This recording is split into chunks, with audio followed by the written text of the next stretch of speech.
नमस्कार साथियों, Riyan learning concept में आपका हार्दिक स्वागत है, हार्दिक अभिनंदन है। आज हम अपने इस वीडियो में जॉन रॉल्स के बारे में चर्चा करेंगे। एक बहुत ही महत्वपूर्ण थिंकर, पॉलिटिकल फिलोसोफर, अमेरिका का राजनीतिक दार्शनिक थिंकर जॉन रॉल्स, उसके बारे में हम चर्चा करेंगे। जॉन रॉल्स ने 1971 में ए थ्योरी ऑफ जस्टिस एक बहुत महत्वपूर्ण किताब लिखी। ये जॉन रॉल्स के कुछ मेजर वर्क हैं, आप इन्हें नोट कर लीजिए। ए theory of justice 1971, political liberalism 1993 और लॉज ऑफ पीपल 1999। एक किताब और जस्टिस एज फेयरनेस ए रीस्टेटमेंट 2001 में भी लिखी है उन्होंने।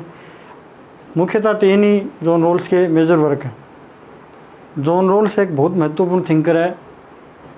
जॉन रॉल्स को political theory, normative political theory के रिवाइवल के लिए जाना जाता है। जॉन रॉल्स के बारे में हम थोड़ा बैकग्राउंड देख लेते हैं। बैकग्राउंड के बाद में जॉन रॉल्स की थ्योरी ऑफ जस्टिस, इस वीडियो में हम थ्योरी ऑफ जस्टिस पर प्रकाश डालने का प्रयास करेंगे। थ्योरी ऑफ जस्टिस बहुत से विद्यार्थियों के लिए समझने में थोड़ी परेशानी होती है उनके सेकंड प्रिंसिपल को।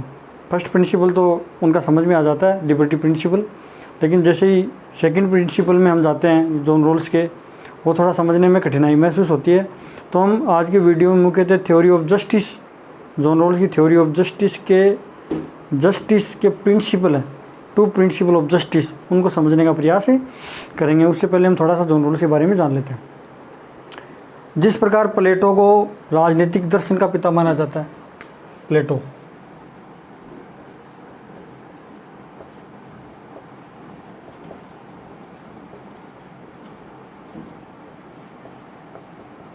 राजनीतिक दर्शन का पिता,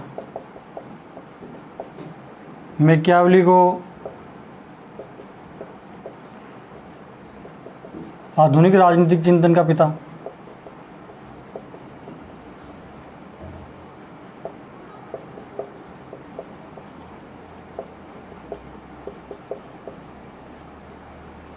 उसी प्रकार जॉन रॉल्स को modern political theory, contemporary political theory का फादर माना जाता है।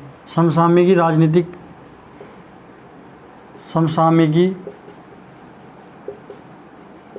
राजनीतिक सिद्धांत का पिता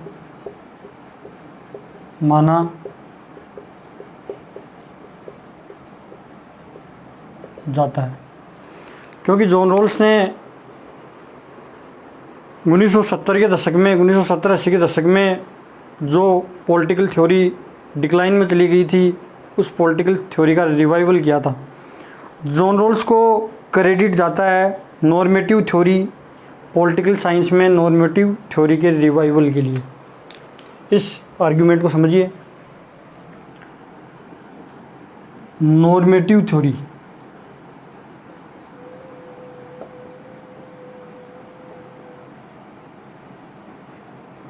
नॉर्मेटिव थ्योरी के रिवाइवल के लिए पुनर्जन्म के लिए जाना जाता है। नॉर्मेटिव थ्योरी का तात्पर्य ऐसी थ्योरी से है जो मूल्यों की बात करती है, जो चाहिए शब्द पर बल देती है। 1950 के दशक में, यानी सेकेंड वर्ल्ड वार के बाद, द्वितीय विश्व युद्ध के बाद, जो राजनीतिक सिद्धांत डिक्लाइन में चले गए थे, व्यवहारवाद, विज्ञानवाद, प्रत्यक्षवाद, जब राजनीति विज्ञान को वैज्ञानिक बनाने का प्रयास किया जा रहा था, पॉलिटिकल साइंस को साइंटिफिक बनाने का प्रयास किया जा रहा था, तथ्य मूल्य विवाद में तथ्य हावी हो रहे थे, मूल्य डिक्लाइन में चले गए थे, तथ्य सेंटर में आ गए थे, तब पॉलिटिकल थ्योरी के डिक्लाइन की बात होने लग गई थी। ऐसी थ्योरीज जो फैक्ट पर बल देती हैं, जो तथ्यों पर बल देती हैं, जो तथ्यों को अपने सिद्धांतों में केंद्रीय वस्तु स्थिति प्रदान करती हैं, उन थ्योरीज को हम एम्पिरिकल थ्योरी या अनुभवजन्य सिद्धांत कहते हैं। और ऐसी थ्योरी जो what ought to be, what should be, चाहिए, मूल्यों, वैल्यूज आदि पर बल देती हैं, उन थ्योरी को हम नॉर्मेटिव थ्योरीज कहते हैं। तो जॉन रॉल्स को पॉलिटिकल थ्योरी में नॉर्मेटिव पॉलिटिकल थ्योरी के रिवाइवल के लिए जाना जाता है। जॉन रॉल्स को आदर्शात्मक राजनीतिक सिद्धांत का पुनरुद्योग करने के लिए जाना जाता है। ये कंसेप्ट आप समझो, मानकात्मक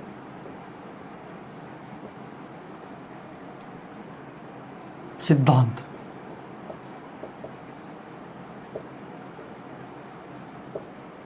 मानकात्मक सिद्धांत का मतलब है ऐसी थ्योरी जो मूल्यों पर आधारित हो, ऐसी थ्योरी जो चाहिए शब्द पर बल दे, जो दर्शन की बात करे, जिसमें नैतिकता हो, मूल्य हों, आदर्श हों, कुछ मानक हों, उनको हम नॉर्मेटिव थ्योरी कहते हैं। नॉर्मेटिव थ्योरी जो what ought to be, what should be, चाहिए शब्द पर बल दे, उन थ्योरीज को हम नॉर्मेटिव थ्योरी कहते हैं। सेकेंड वर्ल्ड वॉर के बाद व्यवहारवाद, प्रत्यक्षवाद आदि के कारण, मुख्यतः व्यवहारवाद के कारण जब राजनीति विज्ञान को विज्ञान बनाया जा रहा था, तब तथ्यों की बात की जाने लगी, साइंटिफिक मेथड की बात की जाने लगी, वैज्ञानिक विधियों की बात की जाने लगी, राजनीति को वैज्ञानिक शुद्ध विज्ञान बनाने पर बल दिया जाने लगा, पॉलिटिकल साइंस को प्योर साइंस बनाने पर बल दिया जाने लगा। उस समय क्या है कि राजनीतिक सिद्धांत डिक्लाइन में चले गए। जब राजनीतिक सिद्धांत की ह्रास की बात आती है, पॉलिटिकल थ्योरी के डिक्लाइन की बात आती है, लेकिन जब जॉन रॉल्स एक दशक तक अपनी न्याय के सिद्धांत को परिपक्व करते हैं, एक दशक तक, लगभग 10 वर्ष तक जॉन रॉल्स अपने न्याय के सिद्धांत को परिपक्व करते हैं, तो दोबारा से नॉर्मेटिव थ्योरी का उदय होता है। इसलिए जॉन रॉल्स को पॉलिटिकल थ्योरी में नॉर्मेटिव थ्योरी के रिवाइवल का क्रेडिट जाता है जॉन रॉल्स को। अब हम जॉन रॉल्स के एक महत्वपूर्ण work, A theory of justice, जिसमें इन्होंने अपने न्याय का सिद्धांत दिया है, उस पर चर्चा करते हैं। इनके न्याय के सिद्धांत के बारे में इन्होंने एक बहुत महत्वपूर्ण किताब लिखी, ए थ्योरी ऑफ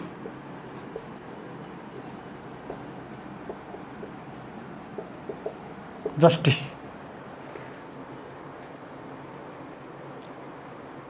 राजनीतिक सिद्धांत में ए थ्योरी ऑफ जस्टिस नामक बुक बहुत महत्वपूर्ण योगदान है। ए थ्योरी ऑफ जस्टिस नामक बुक जॉन रॉल्स की बहुत ही महत्वपूर्ण कंट्रीब्यूशन माना जाता है इसको।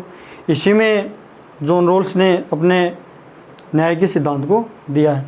जॉन रॉल्स के न्याय के सिद्धांत मुख्यतः 3 हैं। उन 3 को हमें पढ़ना है और उनको हमें समझना है। वीडियो के एंड तक आप मेरे साथ जुड़े रहें, ताकि जॉन रॉल्स के जो 2 सिद्धांत हैं, वैसे तो 3 सिद्धांत हैं, कई किताबों में 3 सिद्धांत भी दिए हैं, लेकिन टेक्निकली 2 ही सिद्धांत हैं जॉन रॉल्स के। दूसरे सिद्धांत के 2 पार्ट हैं। पहला liberty principal,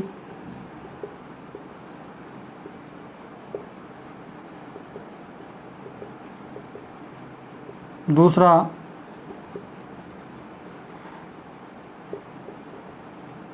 equality, equal opportunity,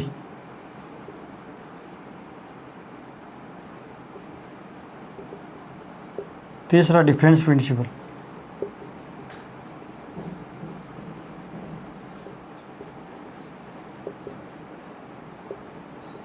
इन 3 सिद्धांतों की इस वीडियो में हम मुख्यतः चर्चा करेंगे।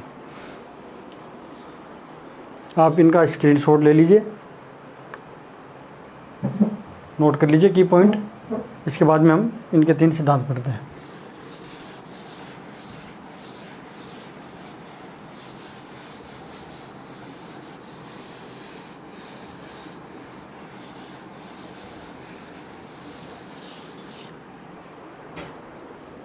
जॉन रॉल्स होब्स और लॉक के जैसे सोशल कॉन्टेक्ट डिवाइस का प्रयोग करते हैं। एक थॉट प्रोसेस करते हैं जॉन रॉल्स। क्या करते हैं? थॉट प्रोसेस इमेजिन करते हैं।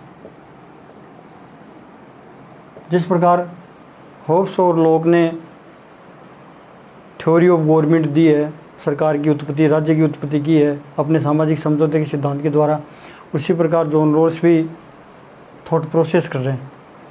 होब्स और लॉक के सामाजिक समझौते से जॉन रॉल्स का सामाजिक समझौता भिन्न है। दोनों के सोशल कॉन्टेक्ट थ्योरी में डिफरेंस है।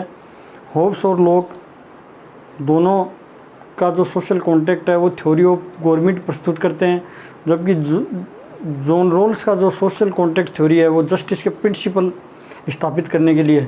इनका जो उद्देश्य है वो जस्टिस के प्रिंसिपल स्थापित करना, सोसाइटी में, समाज में न्याय के सिद्धांतों को स्थापित करना। थॉट प्रोसेस करते हैं, इमेजिन एक हाइपोथेटिकल सिचुएशन है। सोशल कॉन्टैक्ट डिवाइस का ये प्रयोग करते हैं, सामाजिक समझौते उपकरण, जैसा कि होब्स और लॉक ने किया है। Social contact device,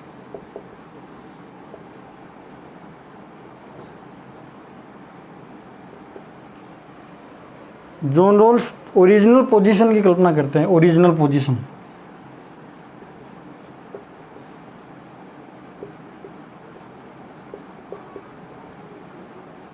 original position, original position में जो व्यक्ति हैं, इसको हम मूल स्थिति भी कहते हैं। ये ऐतिहासिक नहीं है, न संस्कृति का प्रारंभिक बिंदु है, ये एकमात्र कल्पना है। जिस प्रकार सामाजिक समझौते में होब्स और लॉक कल्पना करते हैं, उसी प्रकार एक ओरिजिनल पोजीशन की कल्पना करते हैं हम लोग। इसमें कौन है? इसमें सोसाइटी के कुछ प्रतिनिधि हैं, रिप्रेजेंटेटिव ऑफ सोसाइटी।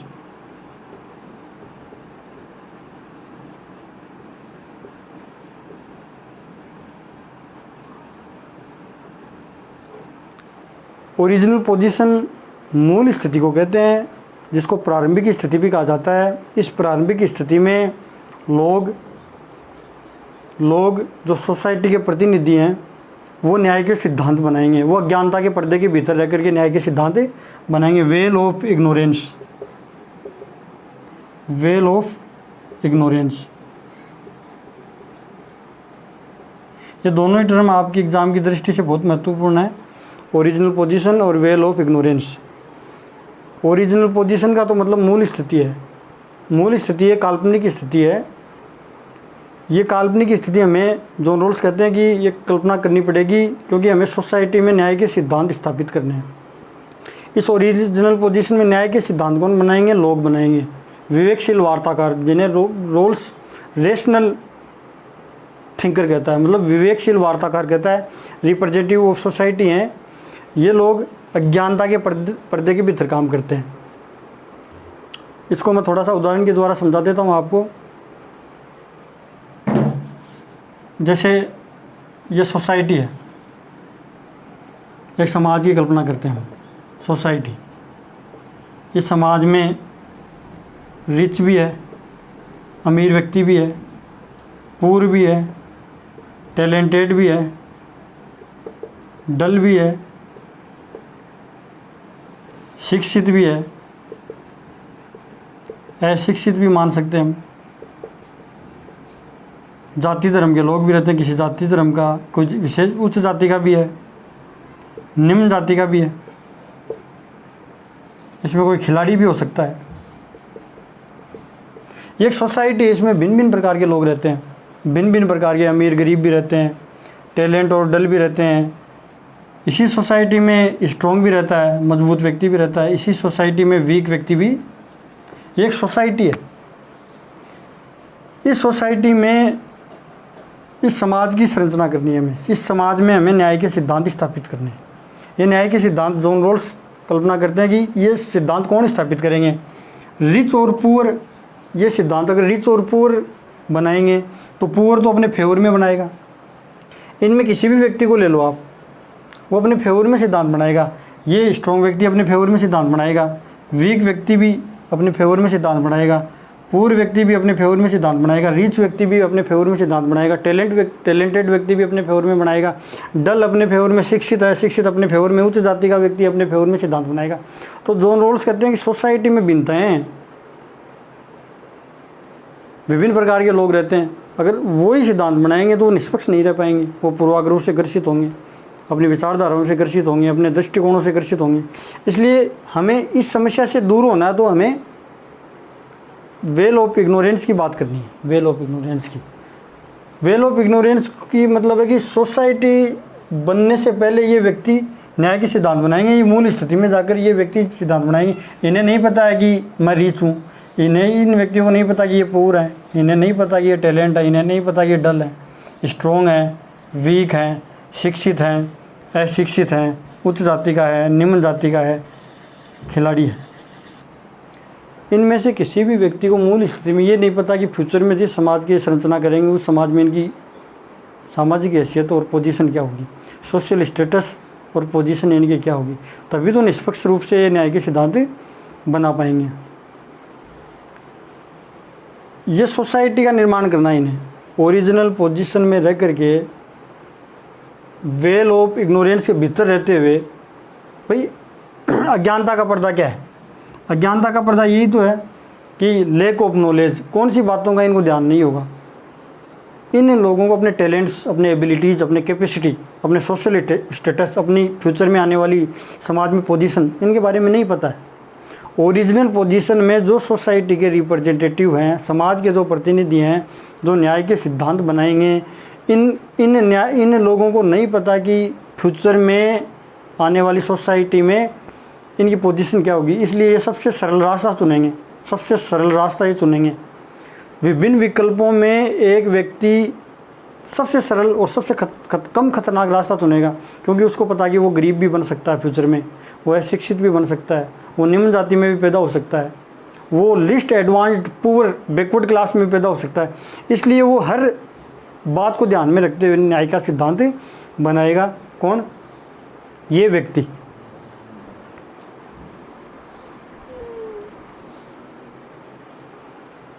ये न्याय के सिद्धांत बनाएंगे ये व्यक्ति। जैसे एक उदाहरण के लिए मान लो कि मैं एक उदाहरण लेता हूँ कि मोहन और ये शोभन, दो व्यक्ति हैं।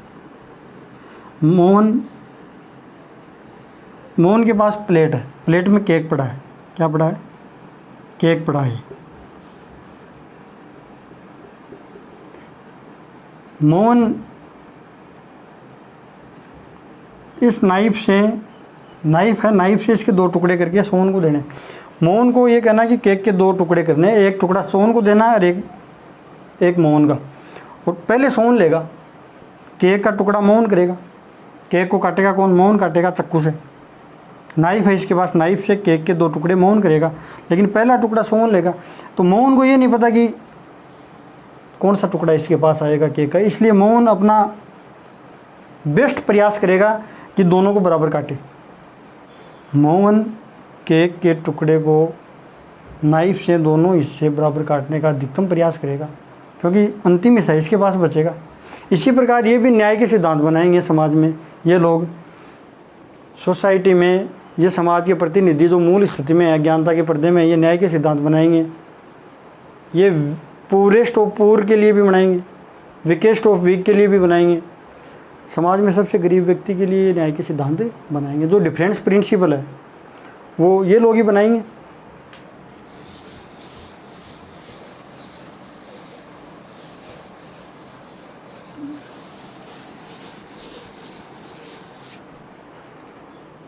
इस प्रकार हमने अभी तक ये समझा कि जॉन रॉल्स एक थॉट प्रोसेस करते हैं, होब्स और लॉक की तरह सोशल कॉन्टैक्ट डिवाइस का प्रयोग करते हैं, लेकिन होब्स और लॉक सोशल कॉन्टैक्ट डिवाइस का प्रयोग थ्योरी ऑफ गवर्नमेंट को राइज करने के लिए करते हैं। लेकिन जॉन रॉल्स अपने सोशल कॉन्टैक्ट डिवाइस का प्रयोग जस्टिस के प्रिंसिपल स्थापित करने के लिए, सोसाइटी में न्याय के सिद्धांतों की स्थापना करने के लिए John Rawls social contact device का प्रयोग करते हैं, सामाजिक समझौते सिद्धांत का प्रयोग करते हैं। हमने देखा कि जॉन रॉल्स सबसे पहले मूल स्थिति की कल्पना करते हैं। मूल स्थिति समाज की, सोसाइटी की या संस्कृति की प्रारंभिक स्थिति नहीं है, प्रारंभिक स्थिति है, लेकिन वो एक काल्पनिक स्थिति है। मूल स्थिति काल्पनिक स्थिति है, ऐतिहासिक और संस्कृति की प्राथमिक स्थिति नहीं है, वो प्रारंभिक स्थिति नहीं है, वो एक काल्पनिक स्थिति है। मूल स्थिति में लोग अज्ञानता के पर्दे में रहते हैं। अज्ञानता के पर्दे में लोग कुछ बातें जानते हैं, कुछ बातें नहीं जानते हैं। वो जानते क्या हैं? वो विवेकशील हैं, उनको थोड़ी बहुत इकोनॉमिक्स और थोड़ी बहुत मनोविज्ञान का ज्ञान है। उनको समाज में उन बातों का पता है जिनसे संघर्ष पैदा नहीं होता। उनको समाज में ये भी पता है कि सोसाइटी में प्राथमिक सामाजिक वस्तुएं वितरित करनी है, जैसे लिबर्टी है, राइट्स हैं, अपॉर्चुनिटी है, स्वतंत्रता, अधिकार, आय आदि जैसे प्राथमिक वस्तुएं ये सोसाइटी में वितरित करनी है। उनको गुड की अवधारणा भी नहीं पता। कुछ बातें वो नहीं जानते हैं, वो अपने टैलेंट के बारे में नहीं जानते हैं। ये जो मूल स्थिति में जो लोग हैं, ये लोग सेल्फ इंटरेस्टेड हैं, सेल्फ इंटरेस्टेड, स्वार्थी हैं ये थोड़े बहुत, लेकिन ईर्ष्यालु नहीं है, जिलिसी नहीं है इनमें, ईर्ष्यालु नहीं है, ये एक दूसरे से नफरत भी नहीं करते। इन्हें सामाजिक वस्तुएं, जो प्राथमिक सामाजिक वस्तुएं वो अधिकतम मिल जाएं, इनकी सोच ऐसी है। दूसरे को कितनी भी मिले लेकिन इनको सामाजिक वस्तुएं मिल जाएं, ये दूसरे से ईर्ष्या नहीं करते हैं, सेल्फ इंटरेस्टेड से प्रेरित हैं ये लोग।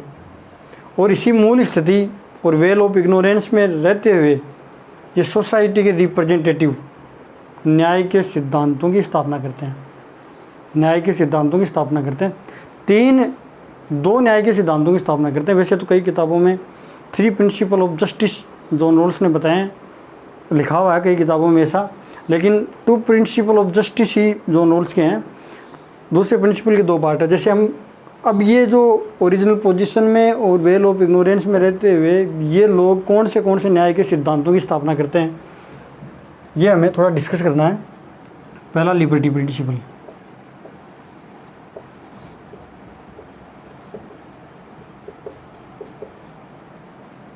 दूसरा प्रिंसिपल है इक्वल अपॉर्चुनिटी,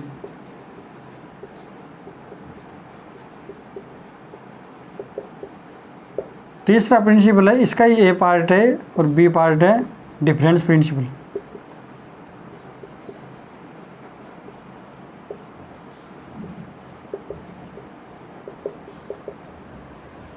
पहला प्रिंसिपल लिबर्टी प्रिंसिपल है। ये प्रिंसिपल जॉन रॉल्स का प्रथम सिद्धांत, न्याय का प्रथम सिद्धांत, जो ओरिजिनल पोजीशन में और वेल ऑफ इग्नोरेंस में रहते हुए सोसाइटी के रिप्रेजेंटेटिव जो विवेकशील वार्ताकार हैं न्याय के सिद्धांतों की स्थापना करते हैं। इसमें जो प्रथम जो सिद्धांत है लिबर्टी प्रिंसिपल, ये इतना कठिन नहीं, ये आसान है। ये इक्वल पॉलिटिकल लिबर्टी की बात करता है, इक्वल पॉलिटिकल लिबर्टी। प्रत्येक व्यक्ति को मैक्सिमम ग्रेटेस्ट लिबर्टी होनी चाहिए, प्रत्येक व्यक्ति को मैक्सिमम स्वतंत्रता होनी चाहिए, लेकिन सिमिलर दूसरे व्यक्ति को भी उतनी स्वतंत्रता होनी चाहिए, दोनों की स्वतंत्रताएं बराबर होनी चाहिए। इक्वल पॉलिटिकल लिबर्टी की बात करता है। इसमें कुछ बेसिक लिबर्टी जॉन रॉल्स बताते हैं, जैसे पॉलिटिकल एक्टिविटीज़ में भाग लेने की स्वतंत्रता, equal participation in political activities, thought and expression की स्वतंत्रता, thought and expression, express and thought की अभिव्यक्ति में स्वतंत्रता, तीसरा संगठन बनाने की स्वतंत्रता, समान मताधिकार की स्वतंत्रता। इस प्रकार की कुछ बेसिक लिबर्टीज़ है जो सभी व्यक्तियों को प्राप्त होती हैं। जॉन रॉल्स अपने प्रथम सिद्धांत में कहते हैं कि equal political liberty, political activities में equal participation, thought and expression, संगठन बनाने की स्वतंत्रता। इस प्रकार की लिबर्टी सोसाइटी में सभी प्रकार के लोगों को समान रूप से प्राप्त होनी चाहिए ताकि वो समान रूप से अपना विकास कर सकें। तो इस प्रकार की लिबर्टी सभी को सोसाइटी में समान रूप से दी जाती है। ये लिबर्टी सबको देने के बाद जब अपनी अपनी स्वतंत्रता का लोग उपभोग करते हैं तो धीरे धीरे सोशल और इकोनॉमिक इनइक्वलिटीज़ सोसाइटी में आ जाती हैं, सामाजिक और आर्थिक असमानताएं। यहीं से जॉन रॉल्स का सेकंड प्रिंसिपल थोड़ा कॉम्प्लेक्स होना शुरू हो जाता है। ये थोड़ा मैं उदाहरण से समझा देता हूँ आपको, एक एग्जांपल लेना पड़ेगा मेरे को इसको आपको समझाने के लिए। जैसे मोहन और सोहन का उदाहरण लेते हैं, मोहन और सोहन, ये दोनों प्रिंसिपल समझ में आ जाएंगे। जैसे मोहन और सोहन को दोनों को एक जैसी परिस्थितियां मिली, मोहन डॉक्टर बन गया या मोहन इंजीनियर बन गया, अधिकारी बन गया, कोई आईएएस अधिकारी बन गया मोहन, और Sohan normal auto rickshaw driver रह गया, ऑटो रिक्शा ड्राइवर। दोनों को एक जैसी परिस्थितियां मिली, इक्वल अपॉर्चुनिटी दोनों को थी, जितने भी पद थे, पोस्ट थी, जितनी भी ऑफिस थी, वो दोनों के लिए समान रूप से खुली थी। एक अपने टैलेंट और एफर्ट की वजह से हार्ड वर्क करके, कठिन परिश्रम करके आईएएस बन गया, और दूसरा ऑटो रिक्शा, जो अपना कठिन परिश्रम नहीं कर पाया, इसकी वजह से वो ऑटो रिक्शा ड्राइवर बन गया। तो जॉन रोल्स कहते हैं इस प्रकार की समाज में सामाजिक और आर्थिक असमानता हैं, इस प्रकार की, जो इक्वल अपॉर्चुनिटी देने के बाद पैदा हो गई समाज में। इक्वल लिबर्टी दी है और इक्वल अपॉर्चुनिटी सभी के लिए है, न जाति धर्म लिंग आदि के आधार पर भेदभाव नहीं है, सभी को समानता, समाज में नौकरी प्राप्त करने की समानता सभी को है, पोस्ट ऑफिस प्राप्त करने की समानता सभी को है। फिर ऐसी सामाजिक और आर्थिक समानता, सोशल और इकोनॉमिक इनइक्वलिटी समाज में राइज होती है ना, तो जस्टिफाई है, वो तो जस्टिफाई है, वो क्या है, जस्टिफाई है। लेकिन यदि बर्थ और लीगल स्टेटस, जन्म और कानून व्यक्ति को प्रोग्रेस से रोकते हैं। मान लो कि सोवन का जन्म एक गरीब परिवार में हुआ, उसकी फैमिली उस पर ध्यान नहीं दे पाई, उस पर पैसे नहीं खर्च कर पाई, उसको अच्छी कोचिंग नहीं दिलवा पाई, अच्छी स्कूलिंग नहीं हो पाई, इसलिए सोवन ऑटो रिक्शा ड्राइवर बना। या कोई कानून ऐसा बना हुआ कि जो ऑटो रिक्शा ड्राइवर को डॉक्टर नहीं बनने दे रहा, जो आईएएस नहीं बनने दे रहा, ऐसा गवर्नमेंट ने कोई कानून बना रखा है जो किसी व्यक्ति की स्वतंत्रता में बाधक है किसी पोस्ट तक पहुंचने के लिए। इस प्रकार की जो जो जो सोर्स है असमानता उत्पन्न करने का, इस प्रकार का कोई सोर्स है, बर्थ या लीगल, इस प्रकार का कोई सोर्स है, तो गवर्नमेंट को उसको एलिमिनेट कर देना चाहिए। इस प्रकार के सोर्स को गवर्नमेंट को ख़त्म कर देना चाहिए। जन्म आधारित है समानता और कानून यदि प्रोहिबिट कर रहा है किसी व्यक्ति को प्रोग्रेस करने में, तो इस प्रकार के सोर्स को गवर्नमेंट को एलिमिनेट या समाप्त कर देना चाहिए। इस प्रकार की असमानता जस्टिफाइबल नहीं है, न्यायोचित नहीं है इस प्रकार की असमानता। दूसरा उदाहरण क्या कहते हैं जॉन रोल्स, डिफरेंस प्रिंसिपल का उदाहरण देते हैं। जॉन रोल्स कहते हैं कि समाज में असमानता, सामाजिक और आर्थिक असमानताएं हैं, समाज में सामाजिक और आर्थिक असमानताएं, लेकिन उन असमानताओं के कारण गरीब से गरीब व्यक्ति को, कमज़ोर से कमज़ोर व्यक्ति को अधिकतम फ़ायदा मिल रहा है, अधिकतम लाभ मिल रहा है, उसकी भी प्रोग्रेस हुई है, तो इसको जस्टिफाई कर सकते हैं उस असमानता को। इसको समझने का प्रयास करें। इसके लिए भी मुझे एक उदाहरण लेना पड़ेगा। जैसे मोहन की आय तो 10 लाख रुपए है, सोहन की आय 40,000 रुपये, ये ऑटो रिक्शा ड्राइवर है। इनकी दोनों की जो आय में जो इनकम गैप है वो 9,60,000 रुपये का है। ये इनकम गैप बहुत ज़्यादा है। यदि गवर्नमेंट इसको टैक्स करती है और इसको देती है, गवर्नमेंट 10 लाख रुपए पर टैक्स करके मोहन की इफेक्टिव इनकम को कम करके इसकी इनकम को बढ़ा देती है, अपलिफ्ट कर देती है मोहन की स्थिति को। कुल मिलाकर बात यह है कि सोहन की स्थिति को अपलिफ्ट कर देती है मोहन की इफेक्टिव इनकम पर गवर्नमेंट टैक्स लगा करके सोहन की जो कंडीशन है उसको अपलिफ्ट कर देती है, गवर्नमेंट ऊपर उठा देती है। तब उस सामाजिक और आर्थिक असमानता को हम जस्टिफाइबल कह सकते हैं, जस्टिफाइबल है, न्यायोचित है, वो उसको जस्टिफाई कर सकते हैं हम। तो डिफरेंस प्रिंसिपल जो जॉन रोल्स ने जो दिया है वो वेलफेयर स्टेट के नज़दीक है। ये वेलफेयर स्टेट के मॉडल को प्रमोट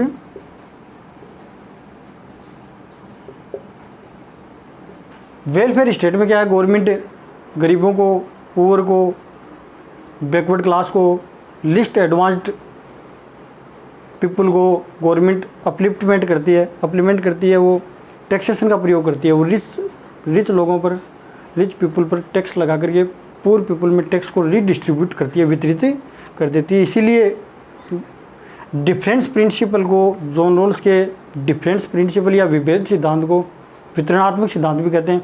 जॉन रोल्स की थ्योरी को हम वितरणात्मक सिद्धांत भी कहते हैं, क्योंकि वितरण के नियम पर लागू है, वितरण के नियम पर लागू है। इसी सिद्धांत से, डिफरेंस प्रिंसिपल से ही